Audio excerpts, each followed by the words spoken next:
I'm Henrik Cronqvist, and I'm the Dean of the Argyros College of Business and Economics at Chapman University. And today we're super excited to be talking to one of our double degree holders from Chapman, both undergrad in 2020 and then the MS in Real Estate program in 2021. And that is Dani Taylor, who is an associate asset manager with Panatoni Development Company.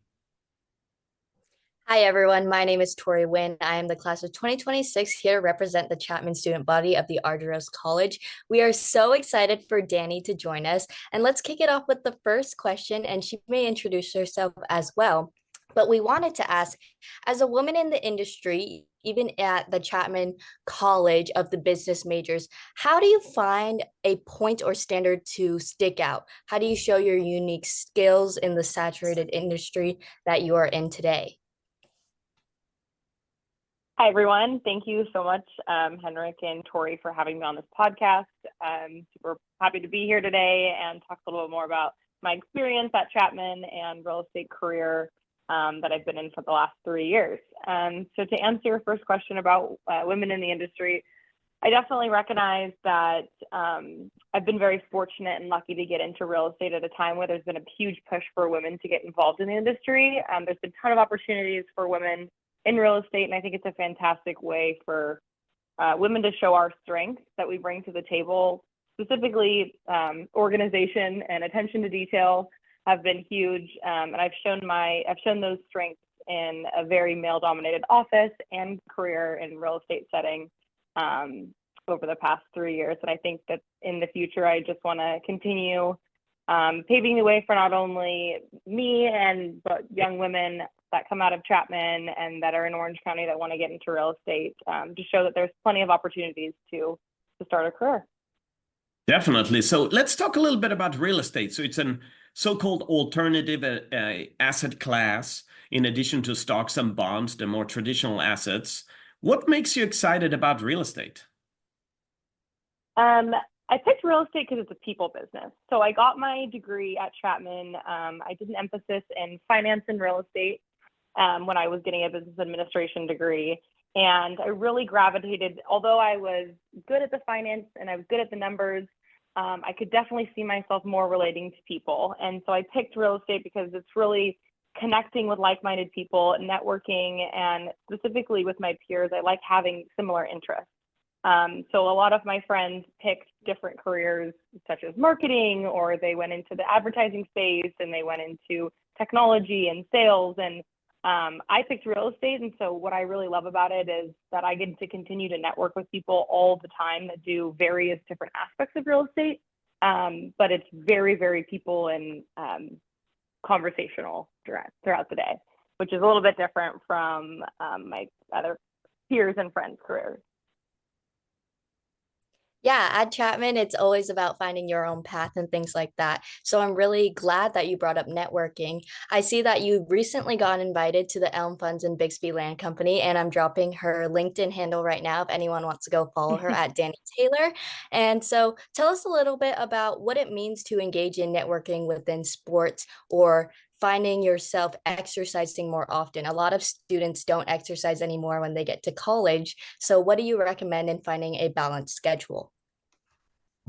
Yeah, so actually for two parts of that question, the first being my involvement in real estate extracurricular activities. I've done a pickleball tournament before, I've done golf tournaments, I've done some charity events, and I am in a group of women in the industrial space specifically that get together once every so months and just network, talk business, talk the things the challenges and obstacles that we face as women, but also just opportunities for how to grow and to leverage each other. I think it's really important to combine a physical activity or especially extracurricular activity with your career and what you're doing, because you put familiarity to people's names and faces. It's always fun to look back and be like, oh, I played golf with them, so-and-so back at that tournament. And now going forward, if I ever need to recommend an architect to anyone, I'm like, yes, you should definitely work with her. She's fantastic.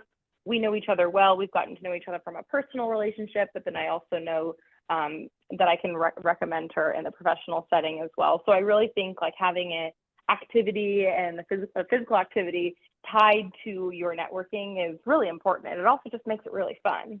But to go into fitness and balance schedules, when I was at Chapman, one of my favorite things was actually going to yoga classes and spin classes with my sorority sisters or friends. I use the campus gym a lot. I'm actually really jealous of the new students that Chapman had built the new gym in the dorms for them, because we didn't have that when I was there, and that's very convenient. You don't have to walk as far, and it's really nice, like state-of-the-art new facility. But I really think it's important to have a balanced schedule and to incorporate fitness into your day-to-day life, not only for physical, but for your mental well-being. I think, especially me with a business major, I had a lot of homework and a lot of really heavy classes, and it was just nice to, the commute to walk back and forth from campus, but to actually exercise and get a lot of steam out during the day. It made me show up better for my classes, for my friends and my relationships, and just for myself overall. It's a really good way to, stay balanced in your life. To kind of piggyback off of that, I would also incorporate healthy eating as well. There's a ton of amazing food options in the Orange Circle and around Chapman, and it's a very active environment, and very healthy kind of culture of people. And so I think I used that to really leverage growth of myself when I was a Chapman student. That makes sense. Well, thanks for sharing that, Dani. So, switching back a little bit to real estate. So to have a career in real estate could mean so many different things. It could be to go into brokerage, and it could mean to go into development and construction. Now, you went into the part that has to do with asset management. So maybe for some of our audience members here, they may not be so experienced with a different career path. So can you talk a little bit about the differences there, and why did you decide to go into the asset management side of the business? Yeah, I definitely will. I'll talk about some of the major, classifications that you could get into within real estate. One, as a few of you mentioned, brokerage, development, construction, property management, property appraisals and valuation services. There's real estate law, there's real estate marketing, there's analyst roles, analytical roles, and investments and acquisitions. When I joined Panattoni, I had just finished my year-long program at the MSRE program at Chapman. And I really was just looking to get as much knowledge as I could and be a sponge and absorb the whole part of the development cycle of real estate. So fortunately, I got to be a financial analyst, and then I grew to be the manager of the analyst group, where I saw a little bit more than just the day-to-day underwriting, feasibility analysis and study of the market research that I was doing as an analyst. As the manager, I was able to really have a bird's eye view lens of the whole process, where we're doing portfolio reporting for our investors, a little bit in more property management and valuation services and things like that. So I actually kind of stumbled into asset management when a seat opened up from someone in my company who was relocating to a different state. And being that Panattoni's headquarters is in Irvine and this is where I live, I thought it was an amazing opportunity to get another step into the business. So I left what you would consider the real estate analytical analyst role into asset management. Asset management is much closer to the property.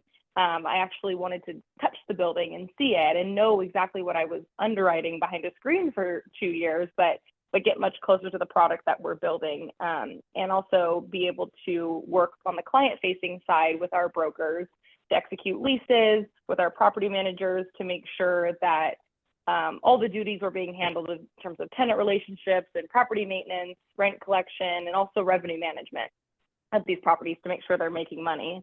I think of all the things I mentioned, the world really is my oyster, and I could end up doing a variety of different things. In this, I haven't picked exactly what I want to do, and I love asset management right now. It's definitely been a launching pad for my career. I've been able to see a lot of different sides that I hadn't had exposure to before. But I really just am going to continue to grow and learn and strengthen my skills to see where I can best end up. But only being 3 years in, there's no saying that I'm stuck with asset management forever. There's plenty of opportunities, especially like we mentioned for women. So I'm really excited to see what's in store. I really love that you're able to emphasize that fact that even after college, the world can be your oyster as well. But going back in the past and being at Chapman in itself, especially because you were there for such a long period, what would you say is the most important thing to do when you're in Chapman? Is that joining Greek life? Is that joining a new club, starting something new? What would you say is something that a student should not regret?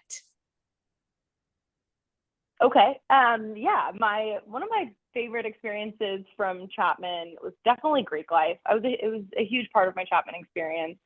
Fortunately, when I got there, I was a freshman and my brother was a senior. So I was early introduced to a lot of people on campus, and especially in Greek life. And then I was definitely pretty involved in my chapter. But I would say, with leveraging relationships and building friendships while you're there, my advice to really freshmen and people that are just starting at Chapman is to get to really know everyone in the dorms or in your classes. It's such a crazy, fun experience when you're first starting out at Chapman. There's so many people to meet and so many professors to learn from. But I think like a huge tribute to my personal growth has been being able to reconnect with the people I met early on years later, either from the dorm, my dorm floor, from early activities that I got involved in, or from my classes. Really making friends in your classes is super fun because it makes it exciting to go to class. You have a connection there. So whether it was a finance and investments type course that I was doing or a management class and I wasn't really interested, I still had friends there and I was able to, go to class and talk to them and do group projects with like them that make things really fun. It's really nice that Chapman is a small classroom size, only about like 20 to like 30 kids in a class when you get into your later years. So it makes it be like a family style feel when you show up to class. But I really think the people that you meet are just important as the degree that you get. And looking back even 4 years now since I graduated undergrad, I've only been able to strengthen those relationships further. So that makes a lot of sense. Now, going back to real estate. So you went into the MS in real estate program, which is a one-year program specializing in real estate. You get your master's degree. So can you give a flavor of what are some of the things that you learn and trying to be a bit precise about it, some concrete examples? Give us a couple of examples of what specifically you learn in this program and how that was then helpful for you as you launched your real estate career. yeah, oh gosh, I learned so many things and I still look back on my notes today and find new nuggets of wisdom that I wrote down in my notebook, but I kind of forgot about because it's been a few years since. And I would say the one that stuck out to me that I used immediately was Argyros. Argyros, if people don't know, is a financial modeling, cash flow analysis, valuation type portfolio, all these things, but valuation, portfolio management system that we use to value our properties. And I think it was a huge benefit that I knew that coming in the door as an analyst at Panattoni, that I was able to have familiarity with the program and use it effectively and know the ins and outs of it. So I would say that's a really big level up because they don't teach you that in undergrad. In order to learn Argyros and learn financial modeling, you have to either specifically request to a university or you have to kind of go out on your own and do an internship to learn these kind of modeling techniques. But real estate has not always been a degree that you get. People that end up coming into this industry come from backgrounds of business and finance or sociology or various different types of degree, and they ended up in real estate. And so I think it was the reason I chose to do the MSRE program was because it would really help me level up in my early years of my career in industrial real estate. And I would come with me into a company with a handful of knowledge and prior experience that I got from the program through case studies, through networking with business professionals in the area, and leveraging off of my fellow peers, my fellow cohort of their experience. Because I did the program as a 4+1 to Chapman, which is 4 years of undergrad and then one additional year of master's. But there was a lot of people in my class that had already been in the working force for 10 years and then came back to do continuing education. or 4 or 5 years and came back after they had tried something. So I was able to leverage off of what they'd learned in their experience as well. But definitely a huge, huge perk and push of the reason why I did the program was financial modeling. You need, if you're going to go into a career in real estate, specifically in the investment space, in developing in the developer side of the business, you need to know financial modeling. Well, that makes a lot of sense. Now let's wrap it up. Dani Taylor, we have been talking to our successful graduate who's launching her career in real estate and assets management, and we wish you continued success, and please keep coming back to our campus from time to time to share your career path with our audience. So it's a pleasure to talk to you today. Thank you so much for your time. Thank you, guys. I appreciate you having me. Have a good day. Thank you. Thank you.